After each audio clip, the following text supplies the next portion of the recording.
Guys, kalian tahu apa lawan kata dari smartphone? Stupid phone?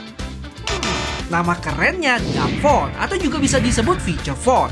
HP basic yang nggak punya fitur-fitur canggih kayak yang ada di smartphone ya. Salah satunya Nokia 3210 yang sempat dibikin tahun 1999 lalu. Sekarang ada versi makeovernya di tahun 2024 ini. Kira-kira apakah versi barunya lebih pintar? Apa aja yang berubah? Apakah gue bisa pakai HP ini di kehidupan sehari-hari? Yuk kita bahas dan mulai dari unboxingnya. Dan ini dia boxnya yang beda banget. Ada plastik transparan gitu, jadi langsung kelihatan penampakan HP-nya di bagian depan. Mirip box mainan Barbie nggak sih? Di sebelah kiri ada tulisan Nokia 3210 sama HMD. Dan buat yang nggak tahu, HMD ini kepanjangan dari Human Mobile Design, si pemegang lisensi merek Nokia yang sekarang nih. Dan inget ya, HMD sama Nokia ini dua perusahaan yang beda. Nokia yang sekarang udah nggak bikin HP lagi guys, udah stop sejak 2014 lalu. Lisensi pembuatan HP Nokia-nya lah yang dikasih ke HMD. Jadi HMD ini berhak bikin HP Nokia, nggak cuma pakai namanya ya, tapi desain, teknologi, dan detail lainnya mereka bisa pakai tuh. Dan kita balik lagi ke boxnya yang ternyata ini made in China dengan spek layar 2,4 inch IPS LCD. Terus baterai 1450 mAh, 4G, kamera 2 megapiksel, storage 128 MB, dan ROM 64. Ingat ya, megabyte, bukan GB, gigabyte. Dan ini dia HP-nya yang diselimutin plastik lagi, yang kecil dan enteng banget HP-nya. Coba kepoin isi box satunya lagi dulu deh. Di dalamnya ada charger dengan port yang udah zaman now nih, Type-C. Padahal zaman baheula itu ngecharge-nya pakai colokan yang bulat gitu loh. Kalian inget gak sih? Habis itu buku yang udah kayak peta gede ya, yang kasih informasi tentang HP-nya. Sama terakhir masih ada baterainya. Ada tulisan Nokia dan di belakangnya keterangan 1450 mAh. Artinya apa? Artinya apa Bang Messi? Baterainya ini bisa lepas pasang ya. Kangen bener dah. Dulu tuh tanda kapan harus ganti baterai, ya tunggu baterainya gendut dulu baru ganti. Nah setelah itu tentu nggak bisa langsung nyalain ya. Kita mesti congkel back covernya yang gampang juga sih. Pakai kuku aja dikit dan langsung kebuka. Backnya dari plastik dan bisa dibengkokin ya, tapi nggak banyak kok. Terus untuk dalaman HP-nya yang sebelah kanan bisa masukin nano SIM atau micro SD. Dan sebelah kiri nano SIM keduanya tuh.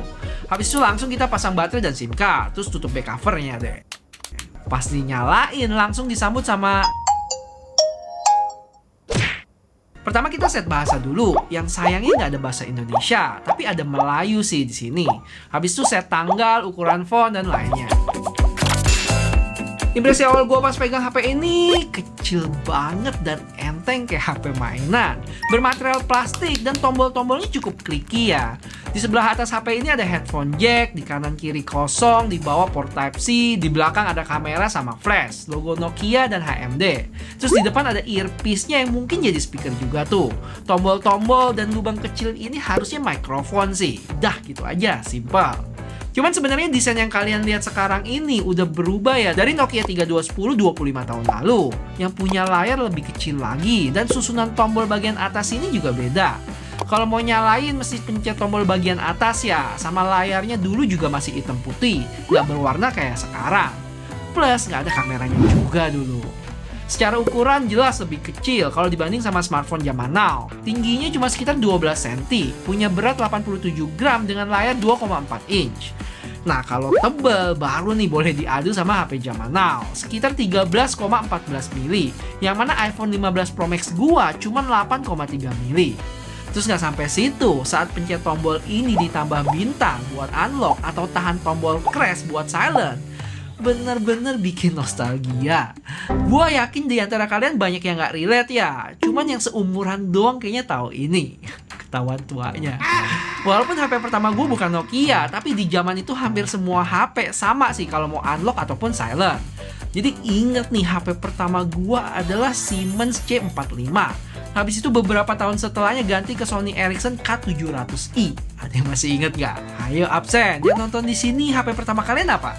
Lanjut sebelum kita kepoin bisa apa aja HP ini, mari bahas spesifikasi singkat. Yang beneran singkat ya, karena di sini nggak ada tuh tes-tesan antutu dan gerombolannya.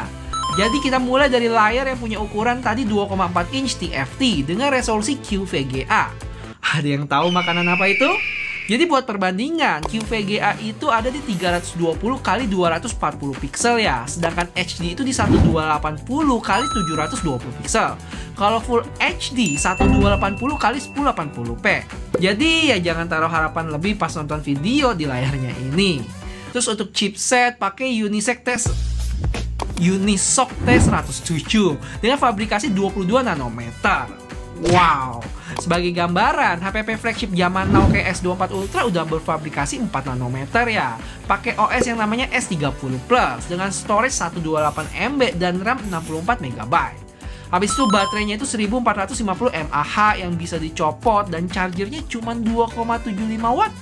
Kecil juga ya. Lanjut buat kamera, cuman ada satu lensa di belakang 2 megapiksel beserta flashnya juga, nggak ketinggalan tuh.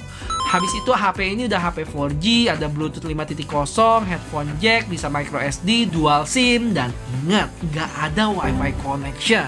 Jadi internetnya murni pakai paket data dari SIM card kalian. Nah, saatnya kita intip ada apa aja di dalam HP ini. Mulai dari menunya yang tinggal pencet tombol tengah sini aja ya. Standar lah, ada call, kontak, message, internet, game-game, dan lainnya. Saat gue coba buka internet, sayangnya selalu gagal nih. Jadi dia bakal kebuka Opera Mini gitu, tapi tulisannya installing terus dan gak lama keluar error. Sama juga saat gue buka Facebook. Sempet panik, akhirnya gue tanya sama customer service Nokia dan disuruh coba akses cloud application yang di dalamnya ada banyak aplikasi loh. Wah, makin seru nih. Dan saatnya kita cobain YouTube yang navigasinya ya seadanya gini aja ya. Bisa search video di sini dan coba kita cari satu deh. Buat ngetiknya juga jadul banget dan kalian mesti tahu sih, by default dia pakai predictive text gitu yang gue kurang biasa. Kalau mau ngetik biasa bisa pencet tombol crash di kanan bawah sampai jadi ABC. Nah, ini dia videonya. Dan bisa guys, nonton kayak biasa walaupun layarnya kecil dan gambarnya burik ya. Sampai pixelnya samar-samar kelihatan gitu. Kok lebih mirip kayak iPhone ya jadinya? Bisa baca komen juga loh, cuma mesti login dulu. GP langsung aja gue coba login dan emang bisa ya, kita tes komen deh. Wah, mantap. Buat buka short juga bisa nih, tapi nggak bisa komen atau nge-like gitu. Habis itu ada Facebook, BBC News, Wikipedia, X, terus ada weather juga, dan beberapa game kalau gue lihat di sini. Beda guys, belum gue spill hasil kamera dari HP ini. Kalau kalian suka sama video kayak gini, boleh kasih tau gue dengan like video ini ya. Thank you. Nah, ini juga nggak kalah seru kameranya. Yang kalau kita buka app-nya di sini, dia ada 3 menu ya. Yang tengah ini foto, kanan video, dan kiri itu foto tapi di timerin 10 detik. Terus buat fotonya dia bisa ngezoom juga loh. Tinggal pencet atas bawah walaupun zoomnya masih malu endet-endet gitu. Buat menunya sendiri dia ada galeri, kamera settings yang isinya atur exposure, kontras, dan lainnya. Terus ada efek-efek juga kayak filter gitu, ubah gambarnya jadi hitam putih, biru, hijau, dan lainnya. Habis itu ada high quality, shutter sound, sama bisa nyalain flash juga. Buat kualitas, luar biasa jeleknya. Dibanding smartphone murah sekalipun di zaman sekarang, bedanya berasa banget sih. Habis itu ini yang gue demen, yaitu videonya. Nggak usah ribet-ribet ngedit pakai filter jadul, udah burik apa adanya. Kira-kira kalian betah nggak nonton video vlog pakai HP ini? Sama menurut gue sih kayak mic-nya itu agak kebalik ya, karena di bagian depan. Jadi gue berasa agak kecil sih. Habis itu kalau kita berkunjung ke galerinya, untuk menunya yang pertama kita bisa share ya. Dan bukan share ke Google Drive atau share ke IG, tapi share lewat MMS atau Bluetooth guys. Ya gitu deh, dahulu kala adanya itu doang. Habis itu kita bisa edit, delete, dan jadiin lock screen. Kalau buat video, pas lihat filenya, wah, otak gue jadi traveling guys. Buat file size-nya juga super irit nih. Video belasan detik nggak sampai 1 mega. Ya wajar lah, resolusinya juga kecil tuh. Buat fitur-fitur lainnya, dia ada radio yang udah hampir punah di smartphone zaman now. Terus kalian pasti ingat kalau mau kualitas radionya lebih jernih, mesti dicolok earphone-nya sebagai pemancar. Habis itu ada alarm dan bagian ekstras ini ada beberapa menu lagi kayak timer, kalkulator, kalender, sama recorder. Dan terakhir, mungkin ini bakal bikin nostalgia lagi adalah HP ini udah diinstal sama beberapa game ya. Ada yang gratis kayak game ular gini.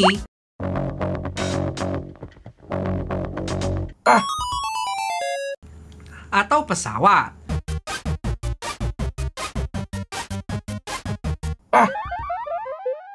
Beberapa game juga ada yang mesti bayar loh. Cara bayarnya itu kita kirim SMS ke nomor yang udah ditentuin, seharga 10 SMS internasional, berlaku selama 30 hari. Atau kita juga dikasih free trial 3 kali main. Oke, HP ini punya 3 warna ya, ada kuning atau gold kali namanya, biru sama hitam. Untuk harganya sendiri gue beli di 99 Singapura dolar ya, dan kalau di rupiah itu sekitar 1,2 juta untuk varian 64 plus 128 mega tadi. Sangat nggak worth it sih kalau dibandingin sama HP 1 jutaan zaman now. Tapi kedepannya, dumb phone ini bisa jadi tren di kalangan anak muda buat ilangin kecanduan pakai smartphone. Di US sana peminatnya udah mulai naik loh. Karena gue sendiri ya, kadang otomatis buka IG terus scroll-scroll sendiri tanpa tahu gue tuh sebenarnya mau ngapain. Kayaknya tanpa sadar aja scroll-scroll nggak jelas.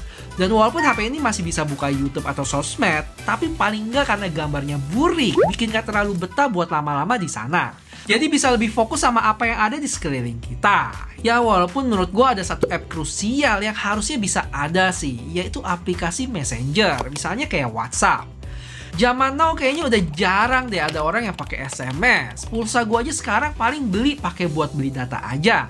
Kirim SMS sudah hampir nggak pernah. Kebanyakan dari teman-teman sama nggak kayak gue? Atau malah kebalikan? Terus apakah gue bakal jadiin HP ini sebagai HP utama? Ya tentu enggak sih. Terlepas dari kecanduan sosmed tadi, smartphone sekarang juga banyak manfaatnya kok. Kayak video call sama keluarga kalau lagi jauh, terus bantu kita ke suatu tempat pakai Google Maps, penggunaan aplikasi banking, pesan Gojek, dan lainnya. Paling saat kita di kondisi tertentu yang nggak membutuhkan aplikasi-aplikasi tadi, misalnya keluar bareng keluarga ke taman atau jogging pakai rute yang udah biasa kita lewatin bakal aman. Tapi bang, kalau jogging kan butuh update di Strava biar temen pada tahu. Aduh.